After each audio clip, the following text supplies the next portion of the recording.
Hello guys. तो last episode में हमने देखा था ओल्ड शामैन ने बियाओ को दोबारा से जिंदा करने का प्रोसेस शुरू कर दिया था। लेकिन अभी के लिए ओल्ड शामैन की हालत ही वक्त के साथ और बदतर होती जा रही थी। ऐसे में गोस्ट किंग और दाओफैन को ये बहुत ज़्यादा चिंता सता रही थी कि कहीं बियाओ को दोबारा से जिंदा करने से पहले ही ओल्ड शामैन स्वर्ग न सिधार जाए। ओल्ड शामैन ने बियाओ के चारों तरफ ह्यूमन ब्लड से एक फॉर्मेशन बनाई थी और अपने ब्लड से उस फॉर्मेशन को एक्टिवेट भी कर दिया था। अब आगे फॉर्मेशन के एक्टिवेट होती ही आइस चैम्बर के अंदर एक पोर्टल खुलता है और उस पोर्टल से आत्माएं बाहर आने लगती हैं। लेकिन वो आत्माएं फॉर्मेशन से बाहर नहीं जा पा रही थी, जैसे कि फॉर्मेशन उनके लिए कोई ट्रैप हो जिसे वो चाहकर भी नहीं तोड़ पा रही थी। ओल्ड शामैन अपना हाथ लहराते हैं और उनके हाथ लहराते ही कमरे से वो पोर्टल गायब हो जाता है। जिसके बाद ओल्ड शामैन अपने हाथ से कुछ मूवमेंट करते हैं और काफ़ी सारे मंत्र बोलने लगते हैं। काफ़ी देर तक वो मंत्र बोलते रहते हैं। जैसे जैसे वो मंत्र बोलते जा रहे थे, कमरे में आई आत्माएं एक दूसरे में मर्ज होती जा रही थी। अचानक से वो सभी आत्माएं मर्ज होकर एक बड़ी आत्मा में बदल जाती हैं। जिसके बाद ओल्ड शामैन अपने लेफ्ट हैंड से गोल्डन बेल पर इशारा करते हैं। उनकी इशारा करते ही गोल्डन बेल बियाओ के हाथ से छूटकर अचानक से हवा में उड़ने लगती है और ज़ोर ज़ोर से कांपने लगती है। तभी ओल्ड शामैन अपने राइट हैंड से कुछ मूवमेंट करते हैं और कमरे में बनी वो बड़ी सी आत्मा सीधा जाकर गोल्डन बेल से टकरा जाती है। जैसे ही वो आत्मा गोल्डन बेल से टकराती है, गोल्डन बेल ज़ोर ज़ोर से कांपना शुरू कर देती है और उसके अंदर से एक वाइट फॉग बाहर आने लगता है, जो कुछ और नहीं बल्कि बियाओ की आत्मा थी। लेकिन ये एक स्पिरिट गोल्डन बेल की पावर को सप्रेस करने के लिए काफ़ी नहीं था, इसलिए सिर्फ आधी ही आत्मा गोल्डन बेल से बाहर आती है। ये देखकर ओल्ड शामैन जल्दी से वो पोर्टल दोबारा से खोल देते हैं और इस बार उस पोर्टल से 9 अलग अलग आत्माएं बाहर आती हैं, जो कुछ ही पलों में आपस में मर्ज होकर एक बड़ी आत्मा में बदल जाती हैं और वो आत्मा सीधा जाकर गोल्डन बेल से टकरा जाती है। जैसे ही वो आत्मा गोल्डन बेल से टकराती है, गोल्डन बेल की पावर सप्रेस होने लगती है और बियाओ की आत्मा गोल्डन बेल से बाहर आने लगती है। ओल्ड शामैन दोबारा से मंत्र बोलने लगते हैं। आत्मा पूरी हो चुकी है, सारी आत्माएं अपनी जगह पर दोबारा से लौट जाओ। मैं बियाओ की आत्मा को ये ऑर्डर देता हूँ कि वो इतना ही कह पाते हैं और तभी अचानक से उनकी आवाज़ कांपने लगती है। वो आगे के कुछ शब्द कहने की कोशिश करते हैं, लेकिन वो कह नहीं पाते हैं। अचानक से ही उनकी सांसें थम जाती हैं और उनके हाथ, जो अभी के लिए हवा में मूवमेंट कर रहे थे, वो धीरे धीरे नीचे आने लगते हैं। उनका सर, जो अभी के लिए काफ़ी सारे शब्द कह रहा था, वो भी झुक गया था, जैसे कि उनके प्राण निकल गए हों। जैसे ही दाओफैन और गोस्ट किंग ये देखते हैं, वो जल्दी से जाकर ओल्ड शामैन को संभालने की कोशिश करते हैं। लेकिन अभी के लिए ओल्ड शामैन सिर्फ कुछ शब्द कह पा रहे थे, वो भी वो ठीक से नहीं कह पा रहे थे, इसलिए ये प्रोसेस बीच में ही टूटने लगती है। अचानक से कमरे में मौजूद वो फॉर्मेशन ज़ोर ज़ोर से हिलने लगती है और वो आत्माएं जो पोर्टल से बाहर आई थी, वो अपनी दुनिया में वापस लौट जाती हैं। इधर गोल्डन बेल से जो बियाओ की आत्मा बाहर आई थी, वो भी बेल के अंदर वापस लौट जाती है। ओल्ड शामैन काफ़ी कोशिश करते हैं कि वो इस प्रोसेस को कंप्लीट कर सके, लेकिन वो चाहकर भी ऐसा नहीं कर पाते हैं। इस इंसिडेंट से पूरे कमरे में एक अजीब सी खामोशी छा गई थी। कोई भी कुछ नहीं बोल रहा था। गोस्ट किंग और दाओफैन अभी के लिए एक दूसरे को देख रहे थे। दोनों के चेहरों पर अजीब से एक्सप्रेशन थे। ये प्रोसेस कंप्लीट होने ही वाला था, लेकिन एन मोमेंट पर आकर ओल्ड शामैन इसे नहीं संभाल पाए और अभी के लिए वो इस दुनिया से जा चुके हैं। ऐसे में ये लोग चाहकर भी इस प्रोसेस को दोबारा से शुरू नहीं कर सकते थे। मतलब कि बियाओ को दोबारा से जिंदा करने की जो आखिरी उम्मीद थी, वो भी अब ख़त्म हो गई थी। अब सीन बदल जाता है और हमें 3 दिनों बाद का सीन दिखाया जाता है। ओल्ड शामैन की मौत हुए 3 दिन बीत चुके थे। इन 3 दिनों में क्विंगलॉन्ग ने ओल्ड शामैन का अंतिम संस्कार कर दिया था और उनकी राख को एक कलश में भरकर अपने पास संभाल कर रखा था। जब से ओल्ड शामैन के साथ वो इंसिडेंट हुआ था, तब से ही दाओफैन और गोस्ट किंग इन दोनों ने सेक्ट पर ध्यान देना बिल्कुल बंद कर दिया था। पिछले 3 दिनों से सेक्ट के जो भी मैटर्स थे उसे क्विंगलॉन्ग और यूजी ही संभाल रहे थे। पिछले 3 दिनों में होस्ट किंग और जाओफेन अपने कमरे से बाहर तक नहीं आए थे। शायद उन्हें ओल्ड शामैन की मौत से काफ़ी ज़्यादा बड़ा सदमा लगा था। अब हमें क्विंगलॉन्ग को दिखाया जाता है जो अभी के लिए सेक्ट के मैटर्स के बारे में सोच रहा था। तभी वो अपने ख्यालों में खो जाता है। उसे याद था आज से 3 दिनों पहले एक्चुअल में क्या हुआ था ये उसे नहीं पता था, लेकिन वो लोग जब कमरे के बाहर खड़े थे तब अचानक से ही कमरे का दरवाज़ा खुला था और उससे होस्ट किंग और जाओफेन बाहर आए थे। दोनों ही काफ़ी ज़्यादा घायल लग रहे थे और दोनों के ही चेहरे पर कोई एक्सप्रेशन नहीं था, जैसे कि उनकी आत्मा ही उनके शरीर से बाहर चली गई हो। बाहर आकर होस्ट किंग ने उनसे कहा था अगले 3 दिनों तक कोई भी मुझे डिस्टर्ब नहीं करेगा, और ये कहकर जाओफेन और वो वहाँ से चले गए थे। उनके जाने के बाद जब यूजी, क्विंगलॉन्ग और बाकी लोगों ने कमरे का नज़ारा देखा था तो उनकी आंखें खुली की खुली रह गई थी। कमरे के अंदर ओल्ड शामैन की बॉडी मौजूद थी जो आइस प्लेटफॉर्म के बाजू में ही अपने हाथ ऊपर करे हुए अजीब से पोजीशन में अपने प्राण त्याग चुकी थी।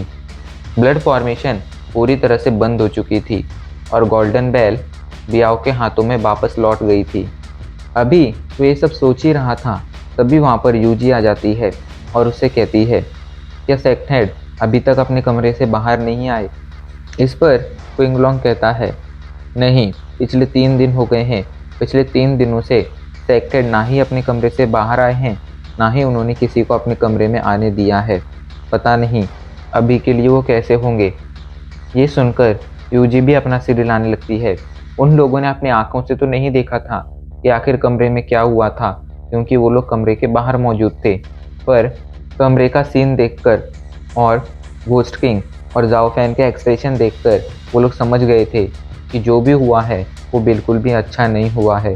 एंड बाद में ओल्ड शामैन की बॉडी देखकर वो ये भी समझ गए थे कि अभी के लिए बियाओ को दोबारा से जिंदा करने का जो प्रोसेस चल रहा था वो फेल हो गया था।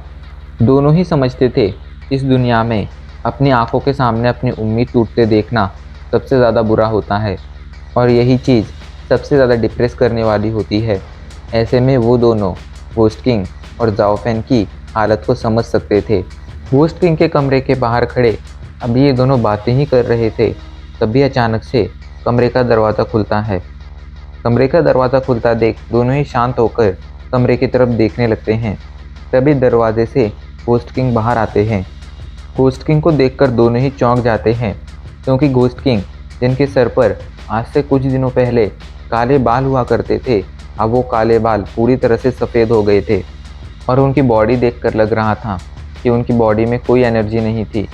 उनकी ऐसी हालत देख क्विंगलॉन्ग जल्दी से पूछता है सेक्ट हेड क्या आप ठीक हैं। इस पर घोस्ट किंग अपने ओंठ तो हिलाते हैं लेकिन वो कुछ नहीं कहते हैं। वो बस अपना हाथ आगे कर कर ठीक होने का इशारा कर देते हैं। तभी क्विंगलॉन्ग अपने पास मौजूद वो कलश जिसके अंदर ओल्ड शामैन की अस्थियां थीं उन्हें घोस्ट किंग को देते हुए कहता है सेक्ट हेड आप इसे लीजिए। इस पर घोस्ट किंग पूछते हैं आखिर इसके अंदर क्या है। इस पर क्विंगलॉन्ग उन्हें एक्सप्लेन करते हुए बताता है आप लोग जब कमरे के बाहर आ गए थे तब हमने कमरे के अंदर जाकर देखा था कि ओल्ड शामैन स्वर्ग सिधार चुके हैं। ये देख हमने अगले दिन ही उनका अंतिम संस्कार कर दिया था। इसके अंदर उनकी अस्थियां हैं। घोस्ट किंग उस कलश को अपने हाथ में लेकर थोड़ी देर तक उसे देखते रहते हैं, जिसके बाद वो कहते हैं इस एल्डर ने अपनी आखिरी सांस तक बियाओ को दोबारा से ज़िंदा करने की कोशिश की। हाँ, ये प्रोसेस फेल हुआ और बियाओ दोबारा से ज़िंदा नहीं हो पाई, लेकिन इस एल्डर ने बियाओ को दोबारा से ज़िंदा करने के लिए अपनी जी जान लगा दी थी। ऐसे एल्डर की हम डिसरिस्पेक्ट नहीं कर सकते हैं। रिस्पेक्ट के साथ इन एल्डर की अस्थियों को साउथर्न बॉर्डर के मियाओ ट्राइब के पास भेज दो और उन्हें यहाँ पर जो भी हुआ वो सब कुछ भी बता देना। ये सुनकर क्विंगलॉन्ग जल्दी से ओल्ड शामैन की अस्थियों को अपने हाथों में ले लेता है और कहता है ठीक है। अचानक से घोस्ट किंग थोड़ी देर के लिए रुकते हैं, जिसके बाद वो कहते हैं अभी के लिए जाओफेन कैसा है। उनका सवाल सुनकर क्विंगलॉन्ग और यूजी दोनों ही थोड़ी देर के लिए शांत हो जाते हैं। थोड़ी देर बाद यूजी कहती है जिस दिन आप कमरे के बाहर आए थे आपके साथ जाओफेन भी कमरे के बाहर आया था। आप दोनों के ही एक्सप्रेशन बहुत ज़्यादा अजीब थे और आप दोनों ही बहुत ज़्यादा पावरलेस लग रहे थे। आपके कमरे के अंदर जाने के बाद वो भी अपने कमरे के अंदर चला गया था। अब 3 दिन बीत चुके हैं। इन 3 दिनों में वो भी अपने कमरे के बाहर नहीं आया है और उसकी भी कोई भी न्यूज़ हमारे पास नहीं है। पता नहीं अपने कमरे में वो कैसा है। ये सुनकर होस्ट किंग के चेहरे पर परेशानी आ जाती है। पिछले 10 सालों में उन्होंने गाओफैन को बहुत ही मेहनत से ट्रेन किया था। ऐसे में उनका गाओफैन के साथ काफ़ी अच्छा बॉन्ड बन गया था। इसलिए अभी के लिए उन्हें भी गाओफैन की चिंता हो रही थी। वो कहते हैं, चलो हम एक बार जाकर उसे देखते हैं। ये कहकर घोस्ट किंग गाओफैन के कमरे की तरफ बढ़ने लगते हैं। उनके पीछे पीछे क्विंगलॉन्ग और यूजी भी आ रहे थे।